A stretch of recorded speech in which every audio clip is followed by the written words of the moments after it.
And we got through a lot, but we had to be careful because obviously the game was so important for both sides. Last game of the season, you know, possibly either side could have won the championship. Here's Bailey, runs away from us, bowling to the left-hander Gubbins. Gubbin on the back foot, steers that into the gap through the covers. Just strokes it into the gap rather than a full-blooded shot, and it's 2 runs, although it still nearly went over the rope. That shows you how short that boundary side is and away to our right. And I think on the first night, having read quite a few, didn't we?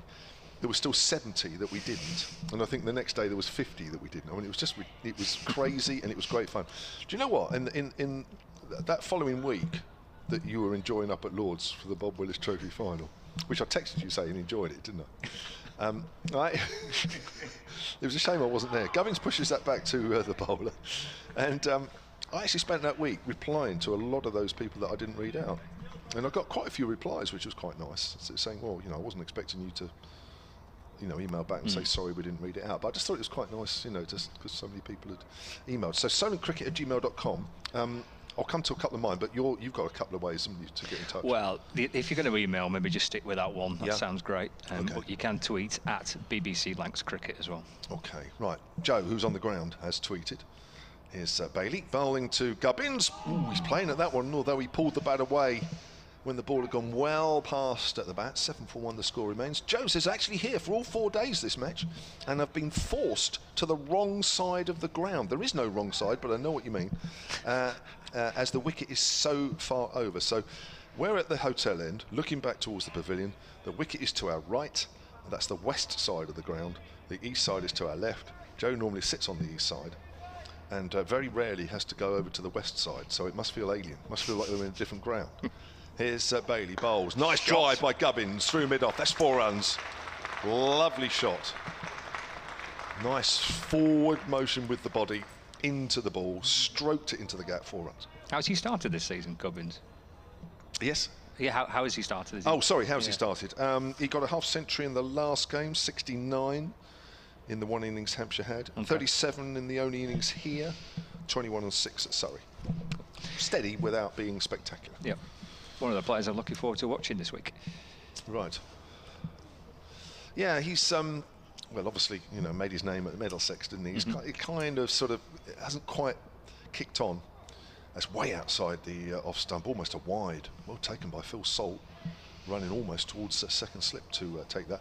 Yeah, I think it's fair to say that he is here.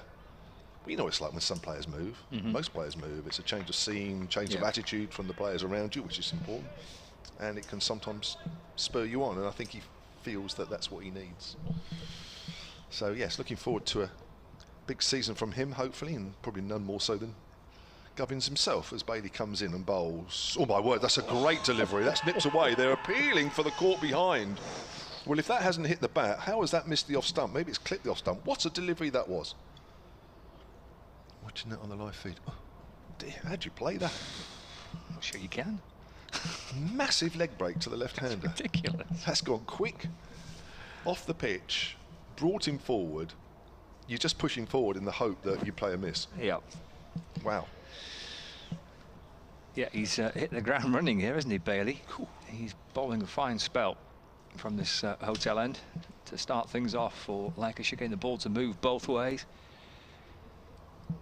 Impressive stuff from Bailey, and at the minute the Hampshire batters have just got to try and give this little period to the bowlers. I think just stay in there. Edged, taken. It is. It's gone down to I think 3rd slip, and Holland's gone.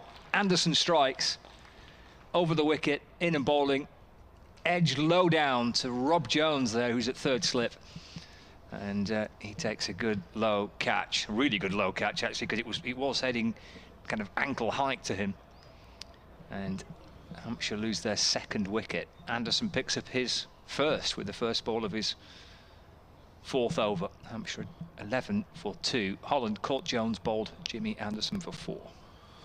Wow. Now that is the line, isn't it, for Jimmy Anderson, that with him just getting the ball to go away, but also to getting the ball to come back. Do you play at it? I think if you look at that ball in isolation, you'd probably say to yourself, should Ian Holland be playing at it? But you know, we all know, that Jimmy Anderson has that wicked ball that comes back, and we've already seen it in this innings. So in a way, you are kind of looking to play at that line where maybe some other bowlers you wouldn't play. So that's great bowling. He's done it thousands of times, and this is quite difficult for the Hampshire batters here.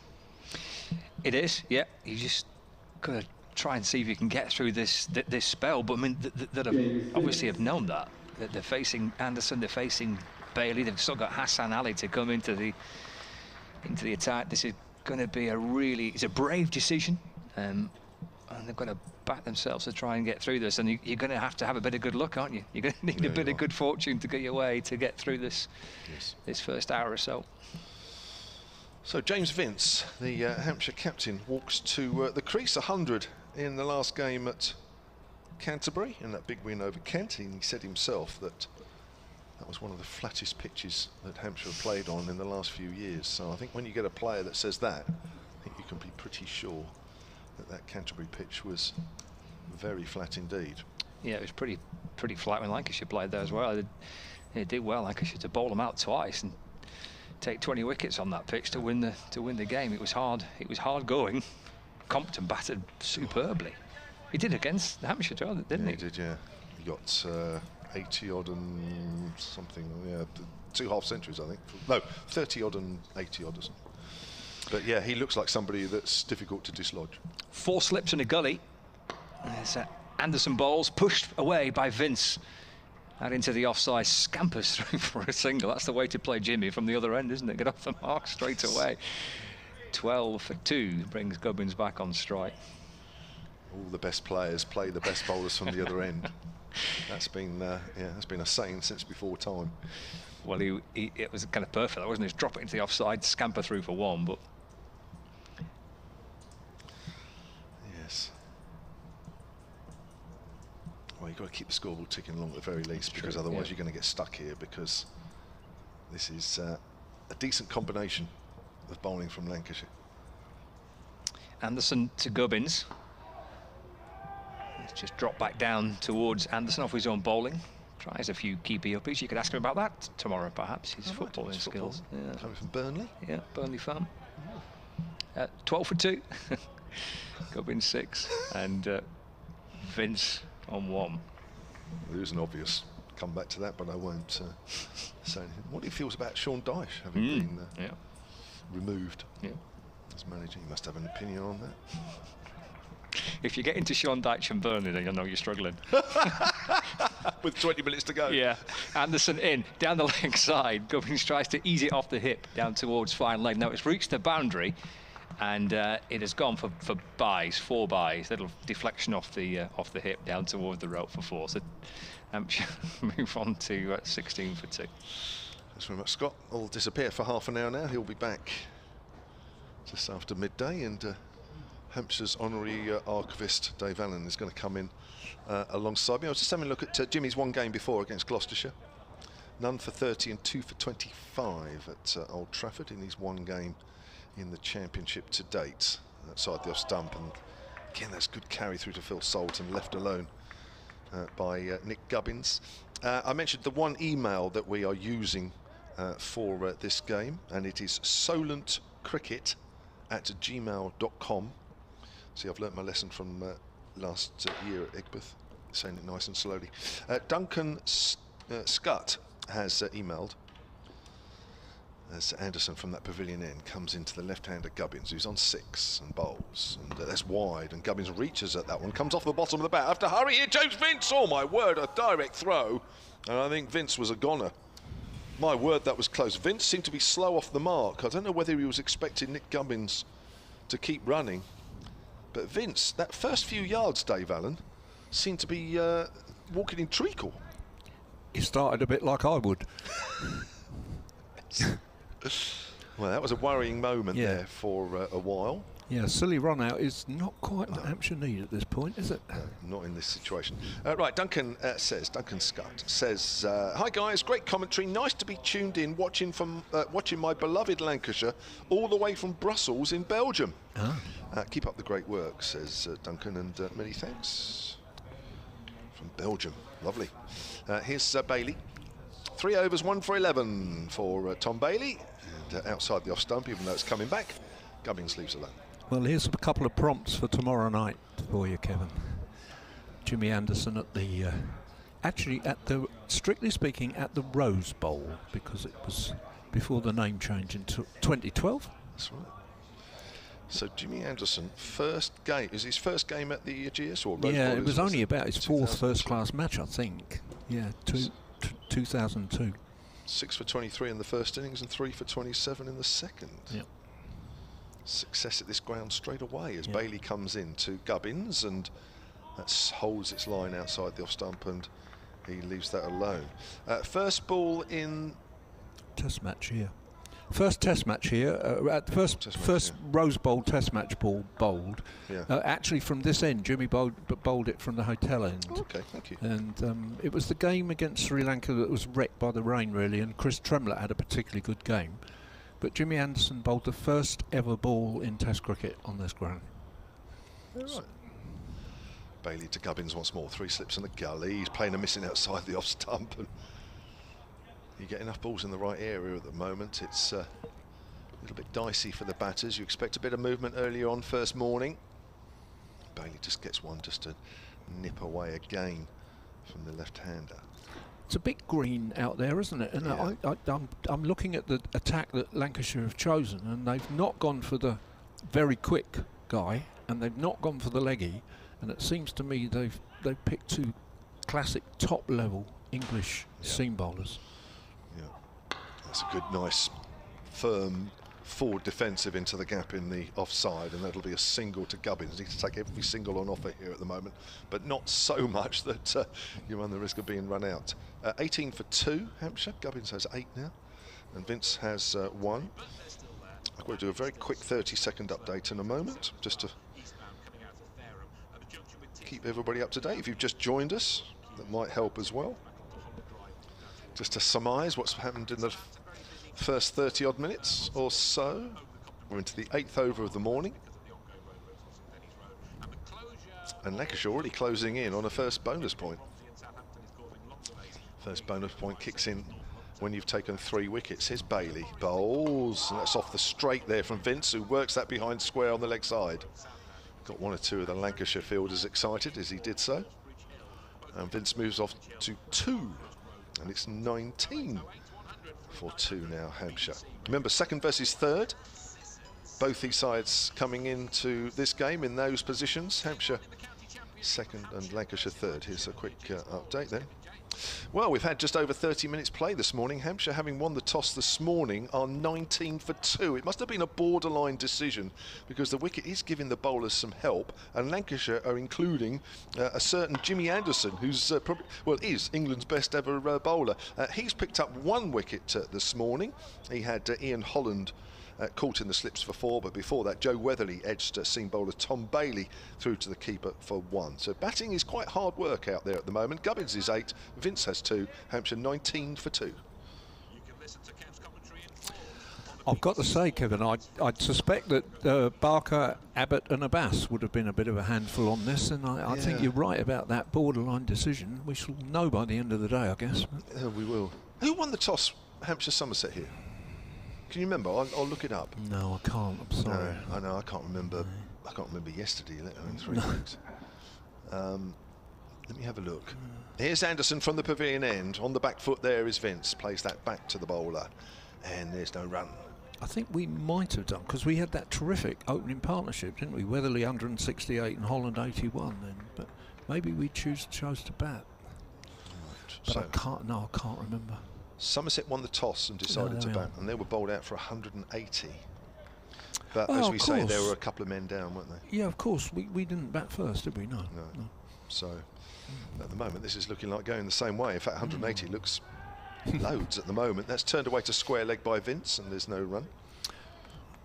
Mind you, we've got to come a centurion, or our 2 centurions from the last game, including Ben Brown, who currently tops our averages. So we can be a little optimistic. There's a man warming up. It's like Hassan Ali, isn't it? He's had a good start, I think, to the season as well. He has. There's Anderson again. Vince is forward, and there is no run. 3 for 49 in the game against Gloucestershire in the second innings, 6 for 47 in the first. Yep. Hassan Ali. Mind you, Vince is in good nick. I mean, he's played 4 innings this season, 2 half centuries and 111. Only 1 failure. So, good test for him today.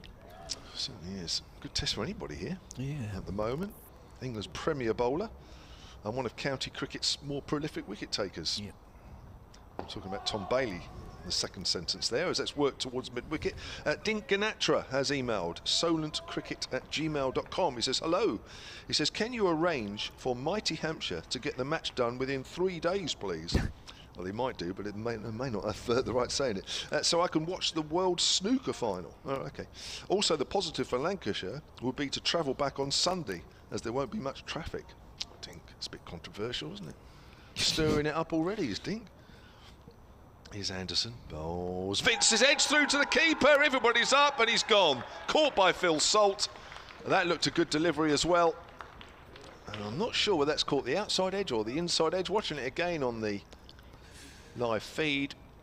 Ball just angled a fraction back to Vince. And Hampshire now really in trouble at 19 for 3. Vince has gone for 2. One of those moments where the batter doesn't quite look delighted with the decision, but often, as you've said to me in the past, it's a matter of hauling yourself off when you're really disappointed. But he could be right about a 3-day finish. Although, actually, just to make an observation about travel, it's a bank holiday weekend, so who knows quite when travel will be okay. Oh, well, of course, it's Bank Holiday Monday, isn't it, this weekend? Yeah, so might be okay on Sunday, might be very busy. Might be okay Monday, might be very busy, who knows. Depends where people are going. Might be going back Saturday the way we're going here. In fact, we might not get the Sean Noodle dinner in tomorrow. It might be all over. Oh, dear.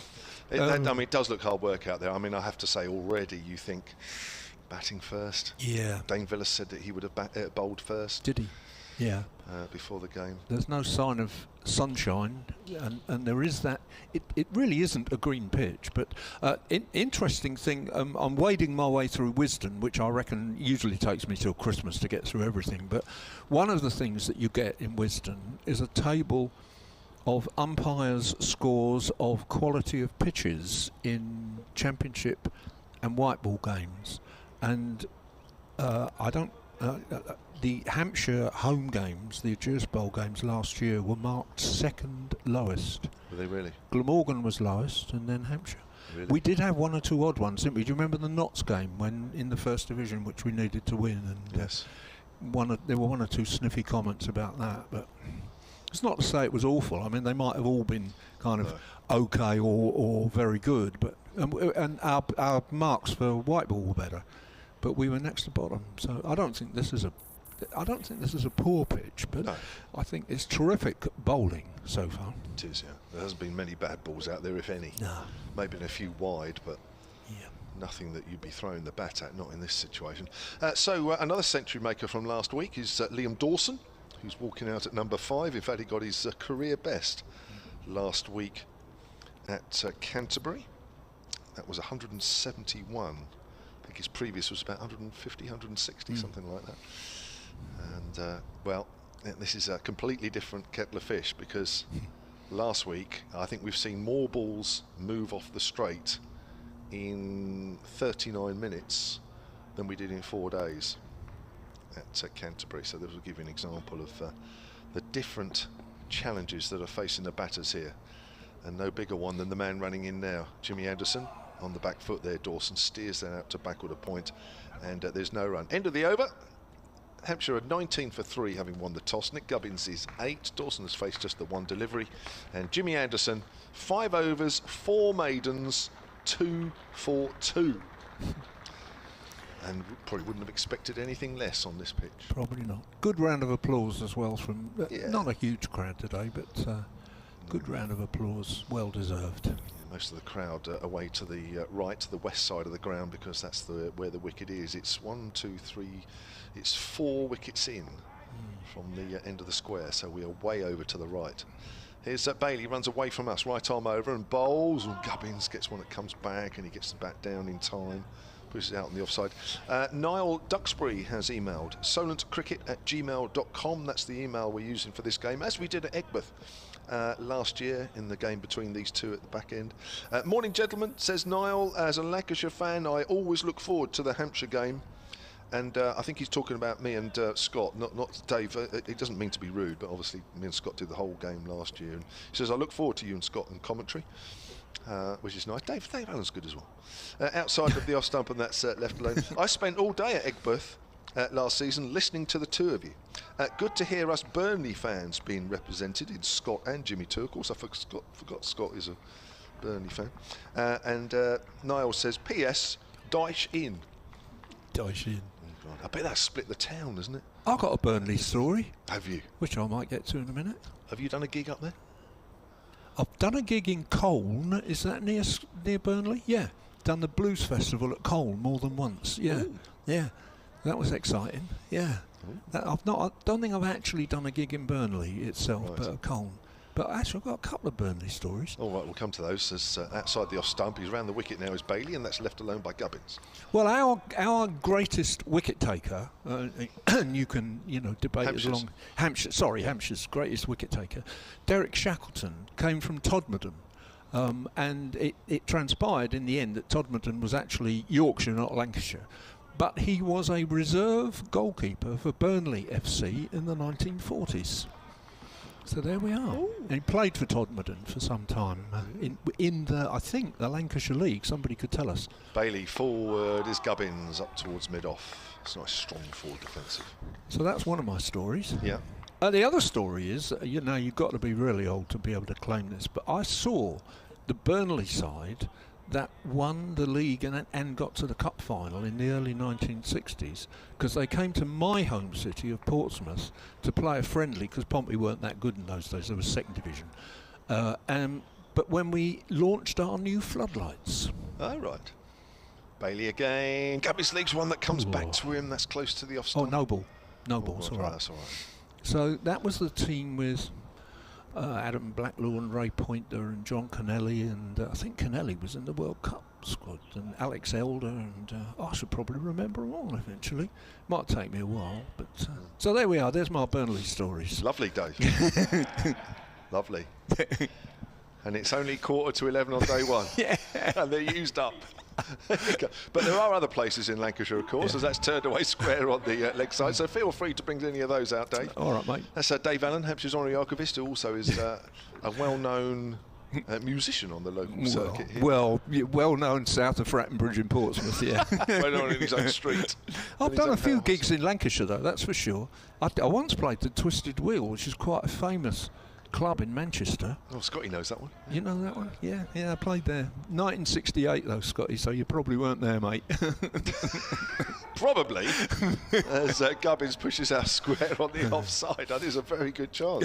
I think even his parents might have been struggling to be there. 21 for 3 at the end of that over, and Bailey has 1 for 15 from his 5. Good start here from Lancashire. They weren't too disappointed. They're bowling first. That's what their captain Dane Villas said before the game, that's what he would have done. James Vince, the Hampshire captain, saying that he wanted to bat first, and at the moment you have to say, looking at the scoreboard, it ain't a great decision. But things can change, of course. But we have overcast conditions here, although the clouds are very high. But it's got that sort of sultry feel that it's good to bowl, and Dawson's forward to a new over from Jimmy Anderson, and there's no run. Can I just read out a few tweets, Dave, while you're thinking of some more Lancashire stories? Yeah, sure. Excuse me. Ian East at Solent Sports says, a bit different to the deck that Hampshire lads played on last week. Well, there is a saying about that, but you're right. It certainly is. Different attack as well. Yeah, different attack. They didn't bowl great, if I'm honest, Ken. I'm not taking anything away from the Hampshire batters, but as I say, if you didn't bowl 6 balls in the right areas, then it was very easy to disappear. Here's Anderson racing in from that pavilion end. Length ball to Dawson, who pushes that out towards short mid-off. Joe at Solent Sport, who's on the ground, says, and on the wrong side of the ground, she says, batting points looking scarce. Yeah. I think one would be good at the moment. Tom Johnson at Sonnet Sport, morning to you, Tom. He says, commentary keeping me company whilst I grind through my uni work. Brave decision to bat, but come on, Hampshire, it certainly is. I got a story about Tom, quick story about Tom. He's our youngest recruit to the Hampshire Cricket Heritage Project. And he's currently back in Birmingham doing his exams. Ah, right, hence the uni. Yeah. That's pushed out on the offside again by Dawson.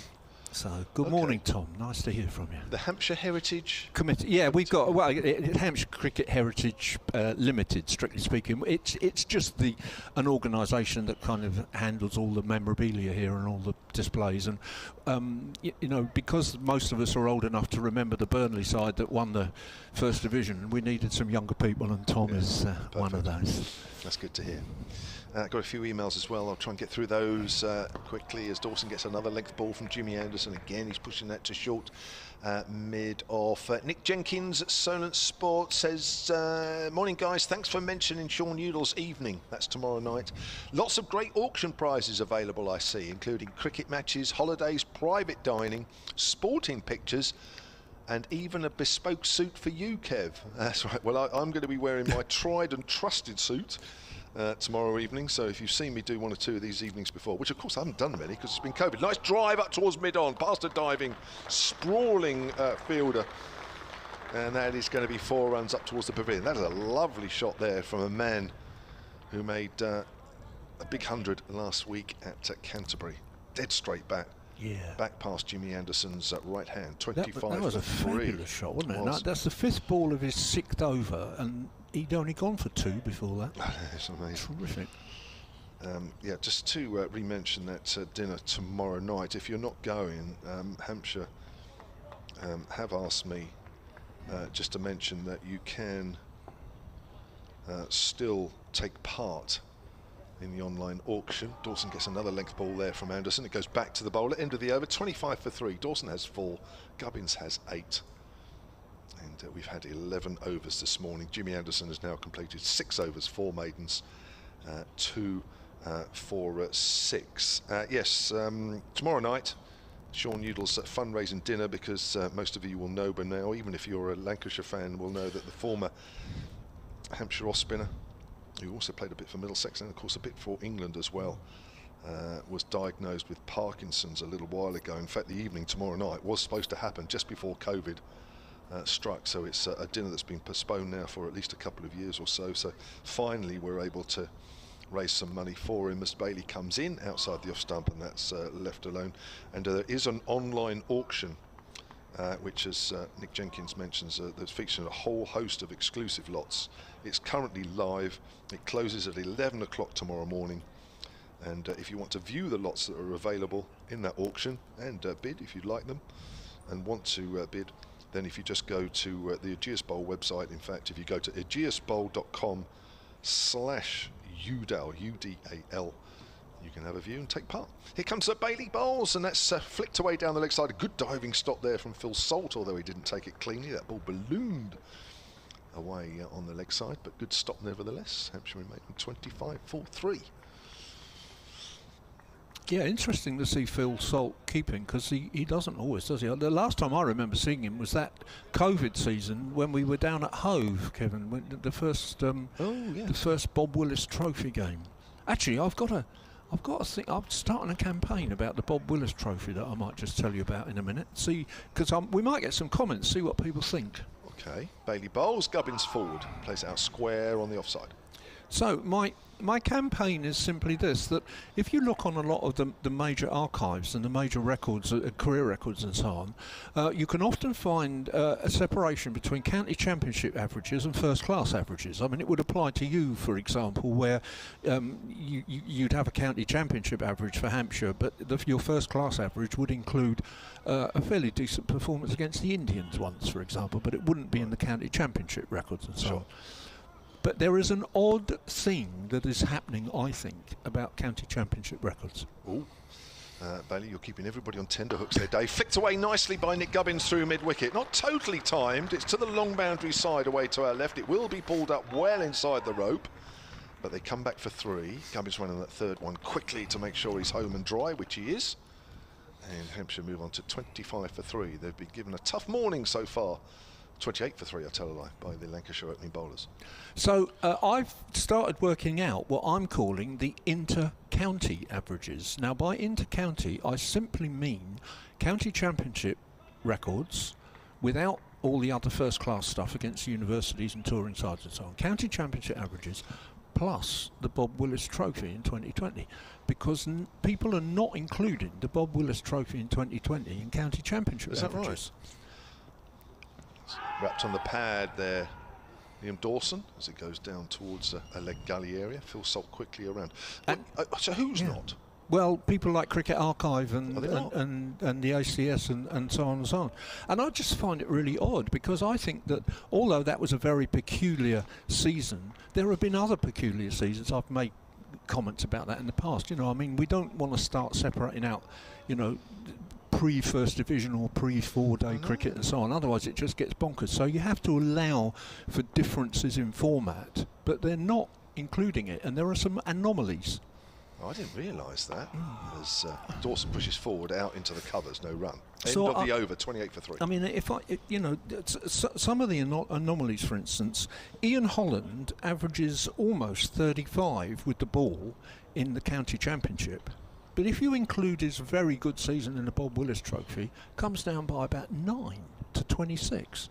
And it doesn't seem to me to make any sense. They were perfectly legitimate county matches. You know, we played Surrey and Middlesex and Sussex and so on. And there, you know, there are other odd things like that. Mason Crane is an odd one, because if you include his good season in the Bob Willis Trophy, he actually ended up last week with 99 Hampshire inter-county wickets. But if you look at his county championship record, it says 85, because it doesn't include the 2020 season. So I would just be interested to hear what listeners think about it. You know, you can tweet in and think, you know, do you think it... one of my arguments, for instance, is we include the 1919 season, where they only played 2-day games. Hassan Ali's taking over from Anderson from the pavilion end. That's left alone outside the off-stump, but a good delivery to start off with as it goes through to Phil Salt. Nick Gubbins, the batter. Not dissimilar to Abbas. No. Straight run through. Anyway, that's my argument, is that if we're going to have averages that address themselves only to competitive matches between counties, it should include 2020 and the Bob Willis Trophy. It's interesting, isn't it? At Solent Sport, for your thoughts on the tweets, solentcricket@gmail.com is the email we're using across Lancashire and Hampshire for this game. Ali was wide outside the off stump. That's not called a wide. I'm surprised. The question of first class averages is an odd one. I mean, we could take yours as an example, because, for instance, you've got 100 against Oxford University and a 5 for against Oxford University, and I suppose you would probably say that wasn't the toughest. No. But on the other hand, first class, but not championship. Yeah, but on the other hand, you've got that performance against the Indians, which, you know, was high quality, opposite, or Australia, where you took 6 for. So first class is okay. Yeah.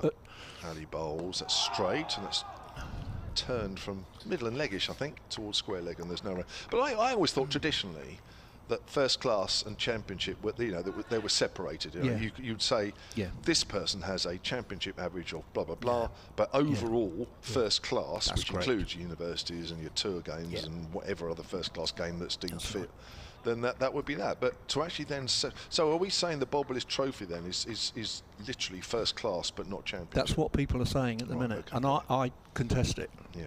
That's interesting. Outside the off stump, and that's come back, but it's left alone. I mean, you could argue that it wasn't quite the highest quality because the overseas guys couldn't come back because of COVID and so on and so on. But then in 1967, we didn't have automatic registration of overseas players. So you're going to separate that? You're not going to do that, are you? No, you've got to accept that.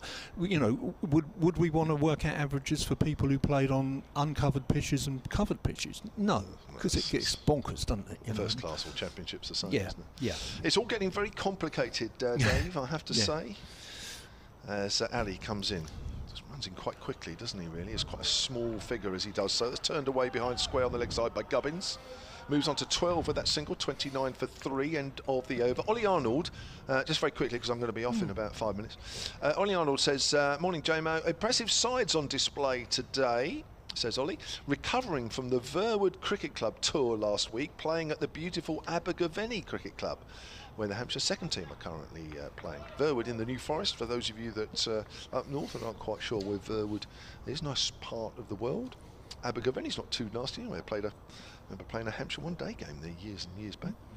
Abergavenny, 29 for 3. That's a nice drive by Dawson, past a diving mid-off, and that's 4 runs. Wide mid-off. Dawson getting well forward there, nice use of his front foot. And he moves on to, I think that'll be 8, wouldn't it? Of course, it's 2 boundaries. Two very fine shots. 2 super shots, 33 for 3. Have Hampshire weathered this early storm? And one more, Tim Rogers at Sunnet Sports says, disappointed to hear of Mason Crane's departure. Is he going to be perfecting his full toss under Sussex coach Ian Salisbury? That's a very harsh comment, Tim. He's only departed for a month. He's on loan at Sussex. I haven't looked to see if he's in the side. I will do a little later. And I think there will be Lancashire fans who, like me, were sat at Egbert.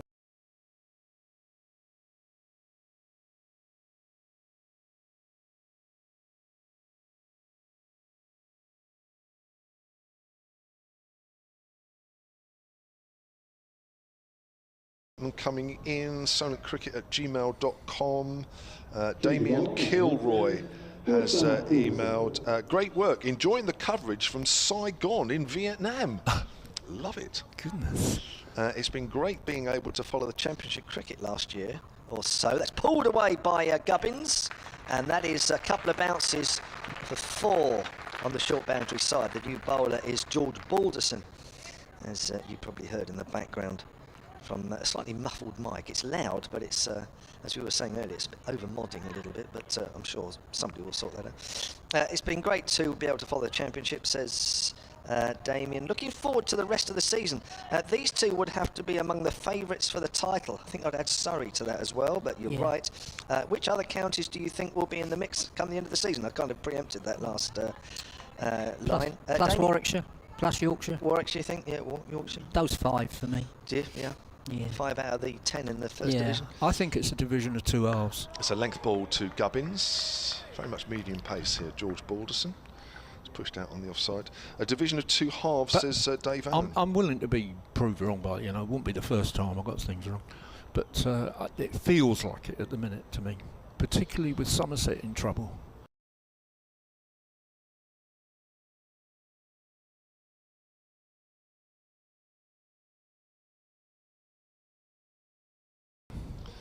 Here comes Balderson, bowls. Always trying to take the bat away, and it hits, I don't know, maybe the glove or something. The ball just literally trickles down by the side of him. That was a late decision to leave the ball. Bill Seeger has emailed sonatcricket@gmail.com. He says, gents, the Surrey decision to bat first must have tipped the scales here. Of course, Hampshire deciding there to bowl first, and it didn't work. But that wicket, this may be doing a bit more, but it did a little bit of the oval early on, especially as we have a superb bowling attack, says Bill. I think you're right. I think at the moment you'd probably say, why didn't Hampshire bowl first? But maybe things are calming down a bit. That's left alone outside the off stump. That's wise comment from Bill.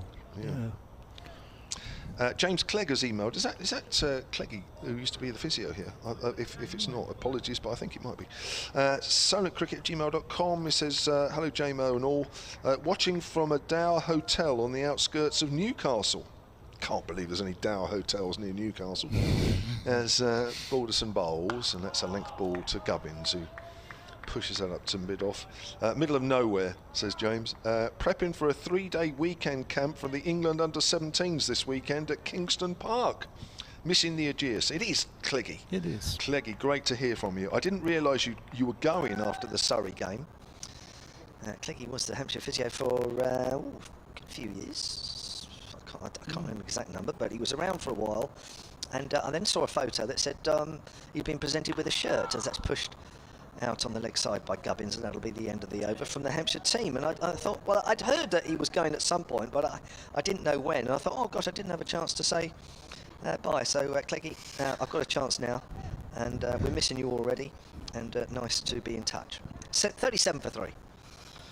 I think you're probably in the handbook this year, to be honest. I can't remember now, but Is he not? and the handbook is out today, incidentally. If you're a Hampshire fan and you want to get a copy of the Hampshire handbook, it's out today. There you go. And there is a list of all the coaches and support staff and so on, so from last year, so I think he should be in it. Yeah, good stuff. Right, Hassan Ali, the Pakistan pacer, in for his second over from the pavilion end and bowls. That's close to the off stump, left by Liam Dawson. Sebastian Grammer has emailed solentcricket@gmail.com, said, good morning, listening from Blackpool.